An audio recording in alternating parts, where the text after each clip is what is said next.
جب میں دوسرے کمرے میں چلا گیا، سنیارا بھٹی اپنا سر تھام کر بیٹھا ہوا تھا۔ مجھے بتاؤ میں کیا کروں؟ میں تو برباد ہو جاؤں گا۔ اللہ کا شکر کرو جی، آپ پیسہ خرچ کر کے برباد نہیں ہو رہے، اپنی اور اپنے گھر والوں کی جان کا صدقہ اتار رہے ہو۔ اس کی بیوی اسے سمجھا رہی تھی۔ تیرا تو دماغ خراب ہو گیا ہے، تو مجھے برباد کر کے سکون لے گی؟ تو جانتی ہے 80 تولے سونا کتنے کا تھا، اور اب یہ 20,000 روپے؟ میں تو کہتا ہوں یہ سارا ڈھونگ تھا۔ بابا جی اللہ کے نیک بزرگ ہیں، جن ہیں، تو انہوں نے اتنا زیادہ پیسہ کیوں خرچ کروا دیا؟ اللہ والے ایسا نہیں کرتے بھلی مانس، تو نہیں سمجھ سکی؟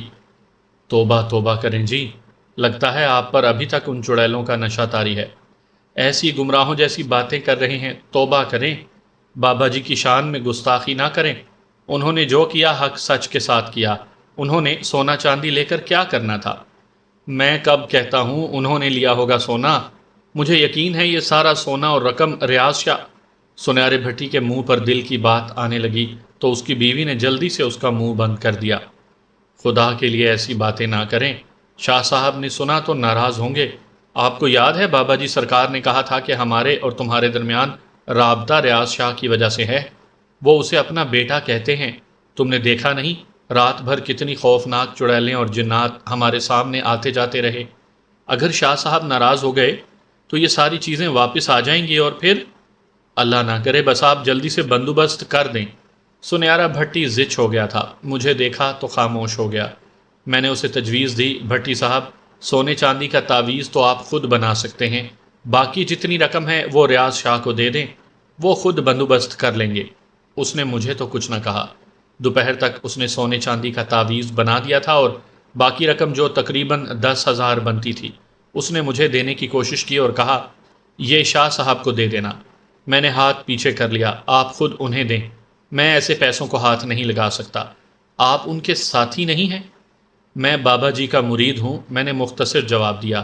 انہوں نے میرے متعلق جاننے کی کوشش کی، مگر میں نے اپنے بارے میں کچھ بتانے سے گریز کیا۔ دوپہر کے وقت شاہ صاحب بیدار ہو گئے۔ سنیارے نے انہیں 10,000 اور سونے چاندی کا تعویذ دے دیا۔ شاہ صاحب نے اسی وقت غازی کو طلب کیا اور اسے پیسے دے کر کہا کہ وہ عملیاتی اشیاء لا دے۔ غازی 10 منٹ کے بعد واپس آ گیا اور سارا سامان تھما کر چلا گیا۔ شاہ صاحب نے تمام اشیاء کو ایک خاص ترتیب سے رکھا، سونے چاندی کے تعویذ پر عبارت لکھی اور دیسی گھی کا چراغ جلا کر ساری اشیاء نہ جانے کس کس طریقے سے سلگاتے رہے۔ لبان، جائے پھل اور خوشبودار اشیاء کی دھونی پورے گھر میں نہایت مسکن اور سحر انگیز مہک پھیل گئی۔ دھونی ختم ہو چکی تو ریاض شاہ نے کاغذ پر عجیب سے رسم الخط میں کچھ لکھا اور ان کے کمرے کے دروازے کی چوگھاٹ کے اوپر کیل کی مدد سے انہیں ٹھونک دیا۔ دوپہر کا کھانا کھانے کے بعد ریاض شاہ نے ان سے اجازت لی اور ہم لوگ واپس ملک وال کی طرف چل دیے۔ راستے میں نے ان سے وہی سوال پوچھ لیا جو سنیارے بھٹی کے خدشات کی صورت میں سامنے آیا تھا، کیا یہ سارا خرچہ کروانا ضروری تھا؟ اب بہت ضروری تھا، میں ایک عامل ہوں، تم اچھی طرح سمجھتے ہو۔ اتنے مہنگے تعویذ دھاگے کیوں کرتے ہیں؟ میں نے پوچھا۔ جادو ٹونا اور جنات کے سحری اثرات کو ختم کرنے کے لیے یہ عمل کرنا ضروری ہوتا ہے۔ بعض اوقات تو اس سے بھی مہنگے عمل کرنے پڑتے ہیں۔ اگر میں تمہیں یہ بتا دوں تو تم زیادہ پریشان ہو جاؤ گے۔ میں تمہیں ایک واقعہ سناتا ہوں۔ آج سے کوئی 30-35 سال پہلے کی بات ہے، میرے بڑے بھائی صاحب نے یہ کیس کیا تھا۔ تم سنو گے تو کبھی یقین نہیں کرو گے۔ اس وقت نہر کی پٹری پر اتر گئے تھے، وہاں سے ہم نے تانگا لے لیا تھا اور گاؤں کی طرف جا رہے تھے۔ کچھ فاصلے پر مکھن سائیں کا ڈیرا تھا۔ میری ساری توجہ اس واقعے کو سننے کے لیے مرکوز تھی۔ ریاض شاہ کہنے لگا، میں نے بتایا ہے کہ آج سے 30-35 سال پہلے پسرور شہر میں یہ واقعہ پیش آیا تھا۔ پسرور میں ایک گوالے کے گھر پر جنات نے قبضہ کر لیا تھا۔ اس کے سارے جانور انسانوں کے ہاتھ سے پانی پینے سے گریز کرنے لگے تھے۔ کیا تم اس بات پر یقین کر سکتے ہو کہ کوئی جانور اپنے کھروں سے پانی کے نلکے کی ہتھی چلا کر پانی نکالنے لگ جائے؟ ناقابل یقین بات ہے، میں نے کہا، لیکن یہ حقیقت ہے۔ اس گھر کے سارے جانور نلکا خود چلا کر پانی نکالتے اور پیتے تھے۔ ان لوگوں نے دنیا بھر کے عاملوں اور پیروں سے رابطہ کیا تھا، مگر کوئی بھی اس گھر سے جنات کو نہیں نکال سکا تھا۔ وہ لوگ میرے بھائی تک پہنچے اور بابا جی سرکار کے ساتھ پسرور چلے گئے۔ بابا جی نے اس گھر کے جانوروں پر مسلط جنات کو مار مار کر بھگا دیا تھا، اور آخر میں شیر کی کھال، کستوری اور زعفران کی مدد سے ایک تعویذ بنا کر اس گھر میں گاڑ دیا۔ اس زمانے میں شیر کی کھال اور کستوری حاصل کرنا بہت مہنگا سودا تھا، لیکن بابا جی سرکار کی ہدایت پر یہ سارا سامان حاصل کر لیا گیا، اور پھر جب یہ عمل کر کے تعویذ بنایا گیا تو اس گھر پر پھر کبھی جنات نازل نہیں ہوئے۔ میرے لیے یہ واقعہ واقعی بہت بھاری تھا اور اسے ہضم کرنا ناممکن تھا، لیکن میں نے اب حجت کرنا چھوڑ دی تھی، اس لیے یہ سوچ کر تسلیم کر لیا کہ اگر میرے سامنے جنات اور بدروحوں کا ظہور ہو رہا ہے تو ایسا انہونا واقعہ بھی اس سرزمین پر رونما ہوا ہوگا، کیونکہ جنات سے کچھ بعید نہیں ہے۔ ممکن ہے پسرور شہر کے رہنے والے پرانے لوگوں کو اس واقعے کا علم ہو کہ وہی بہتر جانتے ہیں کہ ان کے شہر میں جب یہ شہر ایک بڑے قصبے کی شکل میں تھا، وہاں کے کسی شخص کے ساتھ یہ واقعہ پیش آیا ہو۔ ہم جب مکھن سائیں کے ڈیرے کے پاس سے گزر رہے تھے کہ کوچوان نے تانگا روک لیا اور پھر تیزی سے نیچے اتر کر وہ نہر کی پٹری کے پاس رکھے ایک بڑے سے مٹکے کے پاس گیا۔ مٹکے کے منہ پر مٹی سے لیپ کیا ہوا تھا اور چونے سے اس کے اوپر لکھا ہوا تھا نذرانہ سرکار مکھن سائیں آستانہ۔ کوچوان نے مٹکے کے منہ میں کیے گئے ایک چھوٹے سے سوراخ میں 2 روپے ڈالے اور کانوں کی لوؤں کو چھوتا ہوا منہ میں کچھ بڑبڑاتا ہوا تانگے پر آ بیٹھا۔ ریاض شاہ نے میری طرف دیکھا اور کوچوان کی اس حرکت پر خفیف سے انداز میں مسکرا کر کہنے لگے، ایسے ہوتے ہیں عقیدت مند۔ کوچوان نے سنا تو کہنے لگا، جناب لگتا ہے آپ پردیسی ہیں، اسی لیے تو آپ نے نذرانہ نہیں ڈالا، ورنہ یہاں کے لوگ جب تک روپیہ 2 روپیہ نہیں ڈال دیتے انہیں سکون نہیں آتا۔ آپ نہیں جانتے ہر جمعرات کو اس غلے سے حاصل ہونے والی رقم سے نیاز تیار ہوتی ہے، لوگ دور دور سے نیاز حاصل کرنے آتے ہیں۔ کیا خیال ہے مکھن سائیں سے مل نہ لیا جائے؟ ریاض شاہ نے مجھ سے پوچھا۔ کوئی حرج نہیں، لیکن آپ انہیں جانتے ہیں؟ وہ بھی مجھے جانتا ہے۔ ریاض شاہ کے لبوں پر مسکراہٹ گہری ہو گئی۔ ہم نے تانگے والے سے کہا کہ وہ ہمیں مکھن سائیں کے آستانے پر لے جائے۔ پہلے تو اس نے حیرانگی سے ہمیں دیکھا، پھر اس نے تانگے کا رخ آستانے کی طرف کر دیا۔ ابھی ہم راستے کے سرکنڈوں سے آگے بڑھے ہی تھے کہ مجھے مکھن سائیں کا مخصوص نعرہ مستانہ سنائی دیا۔ ایسے لگا جیسے وہ ہمارے بہت قریب ہو، لیکن وہ ہمیں دکھائی نہیں دیا۔ ہم آستانے پر پہنچے تو اس وقت مکھن سائیں کے مریدوں کا ہجوم وہاں اکٹھا تھا۔ ہم تانگے سے اترے اور ان کی طرف بڑھے تو معلوم ہوا کہ مکھن سائیں قبر میں ہیں، اور جب تک ان کا چلہ پورا نہیں ہو جاتا وہ قبر سے باہر نہیں نکلیں گے۔ پھر تو ہمیں واپس چلنا چاہیے، میں نے ریاض شاہ سے کہا تو وہ میرے کاندھے پر ہاتھ رکھ کر بولے، جب مکھن سائیں نے ہمیں خود بلایا ہے تو ہمیں اس طرح جانے نہیں دے گا۔ میں ریاض شاہ کا منہ دیکھنے لگا۔ ہم دونوں مکھن سائیں کے مریدوں سے ہٹ کر ایک چبوترے پر بیٹھ گئے۔ اس دوران مکھن سائیں کی کٹیا کے اندر سے ایک لڑکی ننگے سر نہایت خستہ حالت میں روتی چلاتی ہوئی باہر آئی۔ اس کے پیچھے ایک بوڑھی عورت اور بوڑھا مرد تھا۔ لڑکی کی حالت نہایت دگرگوں تھی، لباس اگرچہ صاف تھا مگر جگہ جگہ سے پھٹا ہوا تھا۔ اسے پکڑو، دیوانی ہو گئی ہے، بوڑھی عورت دہائی دینے لگی۔ لڑکی کسی چھلاوے کی طرح بھاگ رہی تھی۔ سارے ملنگ مرید لڑکی کو پکڑنے کے لیے اس کی طرف لپکے، مگر وہ ان کے ہاتھ سے مچھلی کی طرح پھسل پھسل جا رہی تھی۔ لیکن کچھ دیر بعد وہ اسے پکڑنے میں کامیاب ہو گئے۔ ایک ہٹے کٹے ملنگ نے لڑکی کو اٹھا کر نہایت بے دردی سے قبر کے پاس پھینک دیا۔ لڑکی اذیت ناک انداز میں چیخی، وہ مرغے بسمل کی طرح قبر کی مٹی میں تڑپ رہی تھی۔ اس کی حالت دیکھ کر میرا کلیجہ منہ کو آ گیا اور میں ریاض شاہ کی طرف دیکھنے لگا۔ ریاض شاہ نے میرے کاندھے پر ہاتھ رکھا اور پھر وہ چبوترے سے نیچے اتر کر لڑکی کی طرف بڑھا۔ پیچھے ہٹ جاؤ۔ ریاض شاہ کڑک دار اور پرجلال انداز میں ملنگوں اور بوڑھی عورت سے مخاطب ہوا تو وہ سب اس کا منہ تکنے لگے۔ ہٹا کٹا ملنگ ریاض شاہ کی آواز سن کر طیش میں آ گیا۔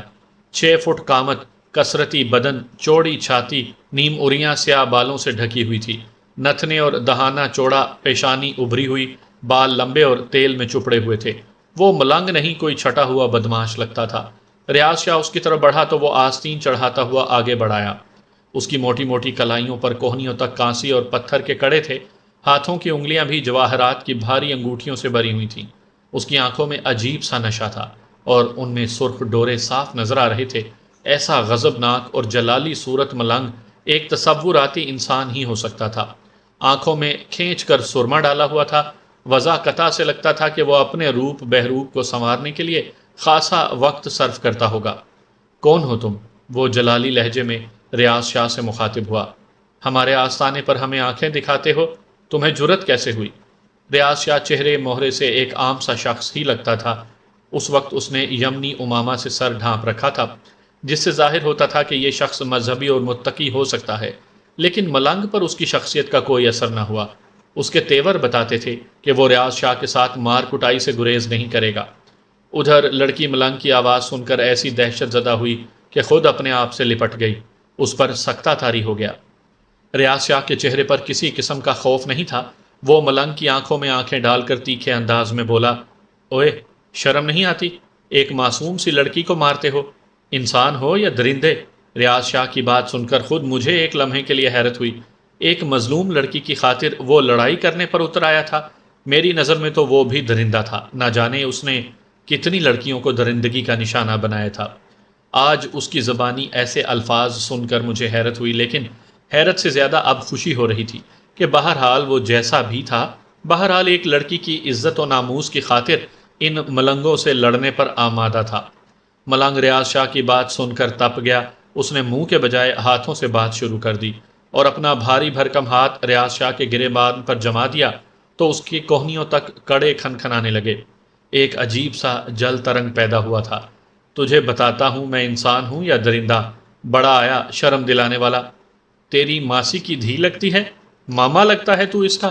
اس نے ریاض شاہ کو گریبان سے پکڑ کر جھٹکا دیا تو وہ لڑ کھڑا گیا۔ گریبان چھوڑ دے میرا، ورنہ تیرا حشر نشر کر دوں گا۔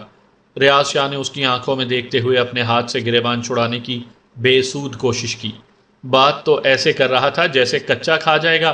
لے، ہمت ہے تو گریبان چھڑا کر دیکھ۔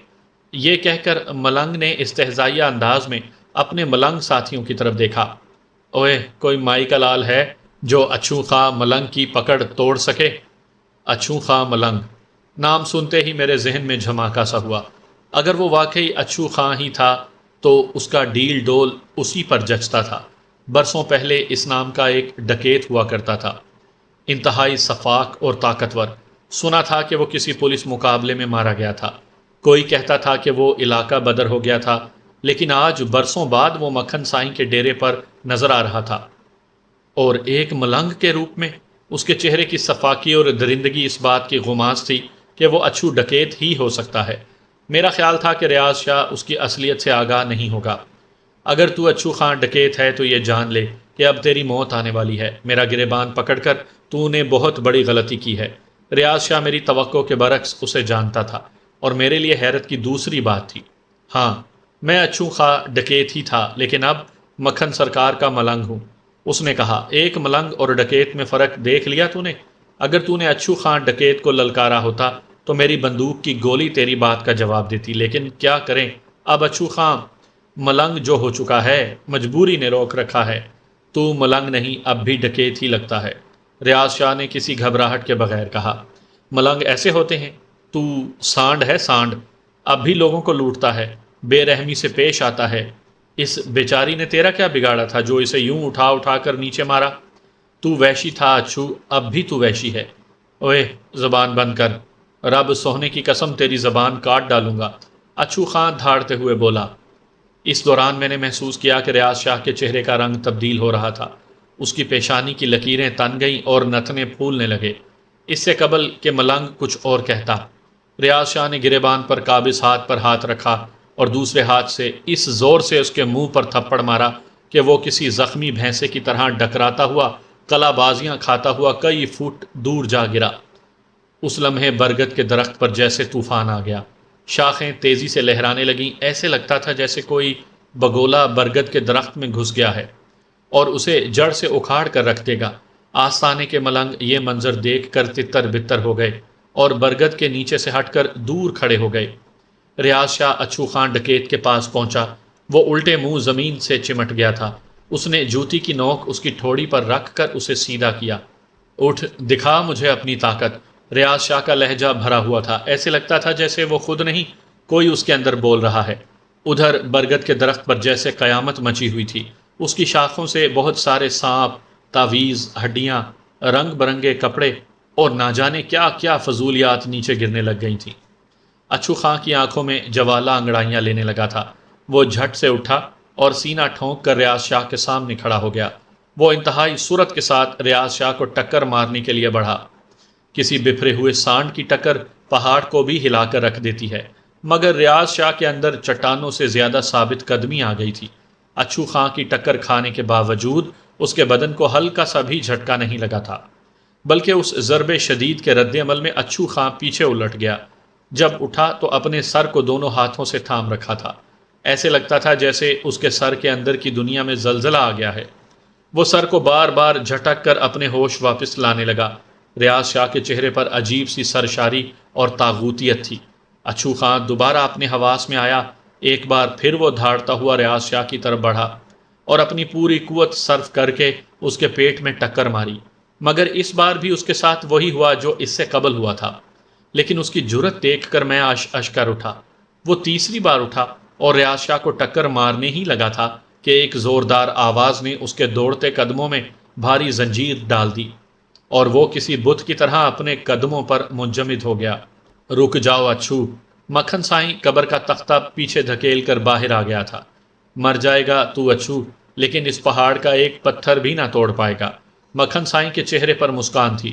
اس نے تو اپنے دونوں بازو فضا میں بلند کیے اور حق یا علی، حق اللہ اور یا پیر دستگیر، حق اللہ کے نعرے بلند کر کے اس نے برگد کے درخت کی طرف نظریں اٹھائیں تو برگد کی جھومتی شاخیں آہستہ آہستہ ساکت ہو گئیں اور طوفان یوں تھم گیا جیسے یہاں کچھ ہوا ہی نہیں تھا۔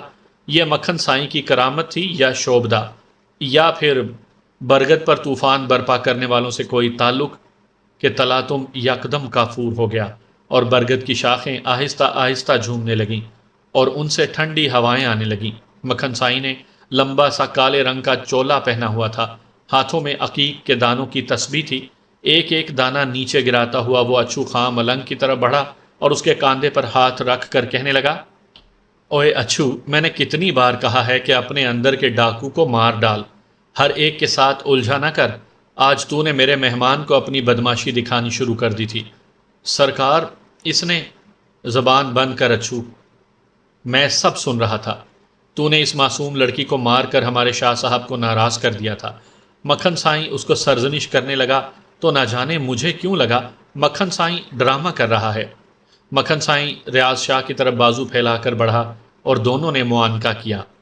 معاف کرنا شاہ صاحب، ان کم عقلوں کو بندوں کی پہچان نہیں ہے۔ مکھن سائیں نے کہا، آپ انہیں لگام ڈال کر رکھیں نا سائیں، ان کی حرکتوں سے آپ کو ہی نقصان پہنچے گا۔ ریاض شاہ کے چہرے پر اب سکوت تھا۔ آئیں آپ اندر چلتے ہیں۔ مکھن سائیں نے ریاض شاہ کا ہاتھ تھام کر اپنے حجرے میں چلنے کے لیے کہا۔ یہ سن کر مکھن سائیں بولا، شاہ جی یہ بچہ ہے، بڑوں کی باتوں میں اسے کیا مزہ آئے گا، میرے ملنگ اس کی ٹہل سیوا کریں گے، آپ اندر چلیں، بہت سی باتیں کرنی ہیں آپ سے۔ ریاض شاہ نے میری طرف دیکھا تو میں خود ہی بول پڑا، ٹھیک ہے شاہ جی، میں ادھر ہی بیٹھتا ہوں، آپ ہو آئیں، سمجھدار بچہ ہے۔ مکھن سائیں نے مسکراتے ہوئے کہا اور اپنے ملنگوں کو میری خدمت کی ہدایت کر کے اندر جانے لگا تو وہ بوڑھی عورت بول پڑی، سرکار میرے لیے کیا حکم ہے؟ مکھن سائیں نے غصے بھری نظروں سے اس کی طرف دیکھا اور کہا، مائی اسے گھر لے جاؤ، اگلی جمعرات کو آنا۔ مگر سرکار یہ تو باولی ہو گئی ہے، گھر کیسے لے جاؤں؟ عورت گھگیائی، کوئی تعویذ دے دیں سرکار۔ اچھا اچھا، مکھن سائیں ناگواری سے بولا، اوے بھولے، کلندر اس کو تعویذ بنا دے۔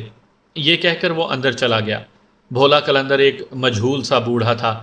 وہ برگد کے نیچے آلتی پالتی مار کر بیٹھ گیا۔ برگد کے تنے میں ایک بڑی سی کھو تھی، اس کے اندر چراغ رکھے تھے۔ کھو کی دیواروں پر کالے رنگ کے چیتھڑا نما کپڑے اور دھاگے لٹکے ہوئے تھے۔ اس نے ایک دھاگا کھینچ کر اتارا، کچھ پڑھتے ہوئے اس نے دھاگے میں 7 گریں لگائیں اور دھاگا بوڑھی عورت کو دے کر کہا، اس کے پاؤں میں سائیں سرکار کی سنگلی ڈال دے، اب یہ کہیں نہیں بھاگے گی۔ عورت نے نہایت ادب اور تمیز کے ساتھ دھاگا لیا اور اپنی بیٹی کے پاؤں سے باندھ دیا۔ اس کی بیٹی ابھی تک بے حس پڑی تھی۔ جا اب چلی جا، سرکار کے مہمان کے لیے شربت لے کر آؤ۔ بھولے کلندر نے ایک ملنگ سے کہا تو میں بول پڑا، شکریہ جناب، مجھے پیاس نہیں ہے، میں جانتا تھا کہ ان کا شربت کس قسم کا ہوگا۔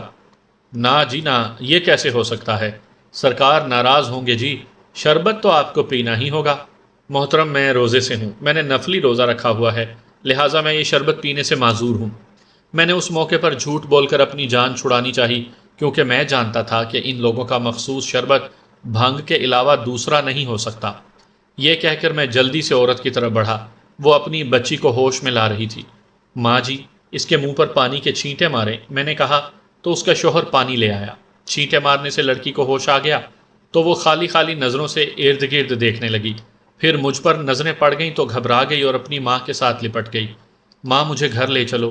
لڑکی خوفزدہ نظروں سے اچھو خاں ملنگ کو دیکھنے لگی جو اس سے چند قدم دور کھڑا اسے گھور رہا تھا۔ چل میری بچی گھر چلتے ہیں۔ عورت نے اسے سہارا دے کر اٹھایا اور اس کے سر پر چادر دے کر اس کی خستہ حالی کو چھپا کر چلنے لگی۔ ماں جی آپ نے کہاں جانا ہے؟ میں نے دیکھا کہ ہمارے تانگے کے سوا اور کوئی سواری وہاں نہیں تھی۔ اسے نہر کی پٹری تک پیدل جانا تھا۔ اس نے اپنے گاؤں کا نام بتایا۔ آپ کیسے جاؤ گی؟ میں نے دریافت کیا۔ پتر اپنے پیروں پر چل کر ہی جانا ہے۔ ٹھہریے میں آپ کو نہر تک چھوڑ آتا ہوں۔ میں نے کوچوان کو آواز دے کر بلایا تو وہ عورت مسکینوں کی طرح بولی، رہنے دے پتر ہم چلے جائیں گے۔ ماں جی آپ کی بیٹی کی حالت ایسی نہیں ہے کہ یہ چل سکے، اور پھر آپ دونوں اسے اٹھا کر بھی تو نہیں جا سکتے۔ چلے ہی جائیں گے، سائیں کی دعا سے دیکھ لو، میرے سائیں کے ایک تعویذ نے اس کو گھر واپس جانے پر آمادہ کر دیا ہے، ورنہ یہ باولی تو گھر جانے کا نام نہیں لیتی تھی۔ مجھے ماں بیٹی کی ذات میں دلچسپی پیدا ہو چکی تھی۔ میں ان کی کہانی سننا چاہتا تھا کہ وہ کون ہیں اور مکھن سائیں سے ان کی یہ عقیدت اور لڑکی کی یہ بیماری کیسے پیدا ہوئی۔ میں نے انہیں تانگے پر بٹھایا تو بھولا کلندر دوڑتا ہوا میرے پاس آ گیا۔ آپ کہاں جا رہے ہیں؟ میں انہیں نہر تک چھوڑنے جا رہا ہوں، میں نے کہا۔ نا جی آپ یہ نہیں کر سکتے، سرکار کے مہمان ہیں، وہ ناراض ہوں گے۔ میں ابھی آ جاتا ہوں، یہ کہہ کر میں نے کوچوان سے چلنے کے لیے کہا۔ بھولا کلندر مجھے روکتا ہی رہ گیا، مگر میں نے اس کی ایک نہ سنی۔ ماں جی آپ کی بیٹی کو کیا ہوا ہے؟ کیا یہ بچپن سے ہی ایسی ہے؟ میں نے راستے میں ان سے پوچھا۔ نہ میرے پتر، یہ اچھی بھلی تھی۔ 1 سال پہلے جب میں سیالکوٹ سائیں بادشاہ کے مزار پر سلام کرنے گئی تھی نا، تو واپسی پر اس کی حالت خراب ہو گئی۔ میں سمجھی کہ بیمار ہے، دوا دارو بہت کیا مگر میری بچی کی حالت نہیں سنبھلی۔ 6-7 مہینے گزر گئے، اس کے سر کے سارے بال اتر گئے اور سارے بدن کا ماس پھولا ہو گیا۔ میری تو ایک ہی اولاد ہے، میری اسی میں جان ہے۔ 10ویں میں پڑھتی تھی، سرخ و سفید رنگ تھا اس کا۔ نہ جانے میری بچی کو کس کی نظر لگ گئی۔ 2 مہینے پہلے مکھن سائیں کا ایک ملنگ خیرات مانگنے آیا تو میں نے اسے روٹی دی اور کہا کہ سائیں بابا دعا کرو میری بچی ٹھیک ہو جائے۔ اس نے بچی کو دیکھا تو کہا کہ اس پر طاقتور قسم کا جن آیا ہوا ہے، تم اسے مکھن سائیں کے پاس لے جاؤ۔ میں دوسرے دن چارپائی پر ڈال کر اپنی بچی کو مکھن سائیں کے پاس لے آئی۔ اللہ سونے کا کرم ہوا، سائیں کی دعا سے میری بچی سنبھلنے لگی اور 1 مہینے میں اس کے سر کے بال اور بدن کا گوشت واپس آنے لگا۔ میری بچی نے کھانا پینا چھوڑ دیا تھا، صرف مٹی کھاتی تھی، لیکن اب یہ روٹی بھی کھا لیتی ہے۔ اللہ بھلا کرے، سائیں بہت اچھے ہیں۔ یہ سن کر وہ لڑکی اچانک چیخ پڑی، ماں سائیں اچھا انسان نہیں ہے، وہ گندا ہے، گندا۔ نہ پتر ایسے نہیں کہتے۔ اس کی ماں نے اس کے منہ پر ہاتھ رکھا۔ بی بی اللہ کے قہر کو آواز نہ دو، سائیں بہت اچھے انسان ہیں۔ کوچوان بولے بغیر نہ رہ سکا۔ تمہارا سائیں ہے کیا؟ خدا غارت کرے تم اندھے لوگوں کو، تمہاری آنکھیں شیطان نے پھوڑ ڈالی ہیں، اس لیے تمہیں نظر نہیں آتا۔ استغفر اللہ میرے لبوں سے نکلا، میں لڑکی کو دیکھنے لگا۔ توبہ توبہ، بی بی کوچوان ہڑبڑا گیا اور اس نے تانگا روک لیا۔ بی بی نیچے اترو، میں مکھن سائیں کے نافرمانوں کو اپنے تانگے میں نہیں بٹھا سکتا۔ نافرمان؟ تم اللہ کے نافرمان۔ اگر تمہاری کوئی بیٹی بہن ہے، جوان اور کنواری ہے، تو اس کا جن اتروانے کے لیے تعویذ دھاگے کے لیے یہاں لے آتا نا، اور پھر مجھے بتاتا کہ تمہارا مکھن سائیں کیسا ہے، اس کے بھوکے ملنگ کیسے ہیں۔ اللہ تم لوگوں کو غارت کرے، بے غیرت قسم کے لوگ ہو تم۔ پاگل کہہ کر میری باتوں کو رد کر دیتے ہو، لیکن تم خود پاگل ہو، تمہیں کچھ سمجھ میں نہیں آتی، تم عقیدتوں کے سراب میں بھٹکتے پھرتے ہو، تم شیطان اور جنات کے غلام ہو۔ ایسے بد عقلوں کو تو مکھن سائیں فرشتہ ہی نظر آئیں گے نا۔ اللہ کی مار ہو تم لوگوں پر۔ یہ کہہ کر وہ لڑکی تانگے سے نیچے اتر گئی۔ اس نے ماں اور باپ کو نیچے اتار لیا۔ میں نے تانگے والے کو سمجھانے کی کوشش کی، مگر وہ ایسا خفا اور شرمندہ ہوا کہ تانگا لے کر نہر کی طرف چلا گیا۔ تم ٹھیک کہتی ہو، میں نے لڑکی سے کہا۔ کیا نام ہے تمہارا؟ بلقیس، وہ بولی۔ ماں مکھن سائیں کا کلمہ پڑھتی ہے۔ میں کہتی ہوں، ماں تم شیطان کے بہکاوے میں آ گئی ہو، اس کی آنکھیں چندیا گئی ہیں۔ مکھن سائیں نے کیا کہا ہے تمہیں؟ میں نے کہا، اس کے تعویذوں اور دعاؤں سے تمہارے جن اتر گئے ہیں اور تم صحت یاب ہو گئی ہو۔ گند کو گند نے ہی صاف کیا ہے، لیکن اب وہ میری پاکیزگی کو اپنی غلاظت کے جوہر میں ڈبو دینا چاہتا ہے۔ بلکہ اس کے اندر جیسے لاوا ابل رہا تھا۔ اس کی ماں نے اسے خاموش کرانے کی بڑی کوشش کی، مگر اس نے ایک نہ سنی اور بولتی چلی گئی۔ اس نے ماں کو سختی سے ڈانٹ دیا اور چیخ چیخ کر کہنے لگی، ماں، مکھن سائیں کہتا ہے بلقیس تو میری ملنگنی بن جا اور اب میرے پاس ہی رہا کر، تو بھی یہی چاہتی ہے؟ بابو، وہ میری طرف رخ موڑ کر کہنے لگی، یہ میری ماں ہے، اس نے مجھے جنم دیا ہے، اپنے دودھ کا واسطہ دے کر کہتی ہے مکھن سائیں کو ناراض نہیں کرنا، اس کی بد دعا برباد کر دیتی ہے۔ آپ خود انصاف کریں، کیا مجھے ماں کی بات مان لینی چاہیے؟ بلکہ اس ماں اور باپ کے سامنے مجھے مکھن سائیں کی ہوس بھری اصلیت کی کہانی سناتی چلی گئی اور میں عقیدتوں کا مارا شرم سے زمین میں گڑ گیا۔ اس کے باپ کا سر جھک گیا، مگر ماں کا چہرہ شرمندگی سے خالی تھا۔ الٹا اسے کہنے لگی، بلقیس تو نہیں، تیرے اندر جن بول رہا ہے، لگتا ہے ابھی نکلا نہیں ہے، وہ تجھے گمراہ کر رہا ہے۔ مکھن سائیں پر الزام لگا رہی ہے تو، وہ ایسا کر ہی نہیں سکتے۔ ماں، میری بھولی ماں۔ بلقیس اس کے دونوں شانے پکڑ کر اس کی نظروں میں دیکھتے ہوئے سسک سسک کر کہنے لگی، تجھے میں کیسے سمجھاؤں؟ تو نہیں جانتی، تو اپنی بیٹی کو برباد کرنے پر تلی ہوئی ہے۔ پھر وہ اپنے باپ کی طرف دیکھنے لگی اور اس کے کندھے پر سر رکھ کر رونے لگی، ابا میں مر جاؤں گی لیکن اس آستانے پر نہیں آؤں گی۔ اس ظالم نے مجھے چیلوں کی طرح نوچ ڈالا ہے۔ میں شور کرتی رہی مگر ماں کہتی ہے وہ میرے جن اتار رہا ہے۔ ابا، خدا کے لیے مجھے یہاں سے دور لے جاؤ۔